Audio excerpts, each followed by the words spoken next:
সংগ্রামী বন্ধুগণ, আপনারা জানেন এক দফা দাবিতে আমরা অসহযোগ আন্দোলনের ডাক দিয়েছি। অসহযোগ আন্দোলনের পাশাপাশি আজ বেলা 11টায় সারা দেশে সবগুলো গুরুত্বপূর্ণ পয়েন্টে বিক্ষোভ ও গণসমাবেশের ডাক দেওয়া হয়েছে। বিক্ষোভ ও গণসমাবেশের কেন্দ্রীয় যে কর্মসূচি সেটি ঢাকার শাহবাগে অনুষ্ঠিত হবে। শাহবাগে সকাল 11টা থেকে আমরা কর্মসূচি পালন করব। আপনাদের সকলকে শাহবাগে আশেপাশে যারা আছেন সকলকে শাহবাগে উপস্থিত হওয়ার জন্য আহ্বান জানাচ্ছি।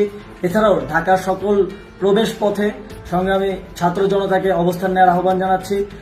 ঢাকার যতগুলো গুরুত্বপূর্ণ প্রবেশ পথ আছে, গুরুত্বপূর্ণ পয়েন্ট আছে, সবগুলোতে স্কুল, কলেজ, মাদ্রাসা, প্রাইভেট বিশ্ববিদ্যালয়ের শিক্ষার্থী, পেশাজীবী, শ্রমজীবী, রাজনৈতিক, অরাজনৈতিক নির্বিশেষে আপামর জনসাধারণকে আগামীকালকের কর্মসূচিতে রাজপথে নেমে আসার আহ্বান জানাচ্ছি। আগামীকাল আমাদের জন্য একটি ডিসাইসিভ কর্মসূচি।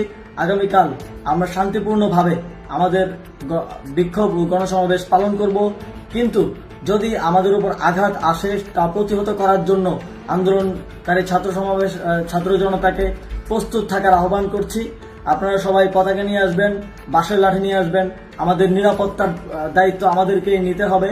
কোনো সন্ত্রাসী সংগঠনের সন্ত্রাসীরা যাতে আমাদের আন্দোলনের শক্তিকে চ্যালেঞ্জ না করতে পারে সেটি নিশ্চিত করার জন্য আগামীকাল 11টায় সবাই রাজপথে নেমে আসুন। ঢাকার সবগুলো গুরুত্বপূর্ণ পয়েন্ট সহ সারা দেশের সব জায়গায় বিক্ষোভ ও গণসমাবেশ পালন করুন।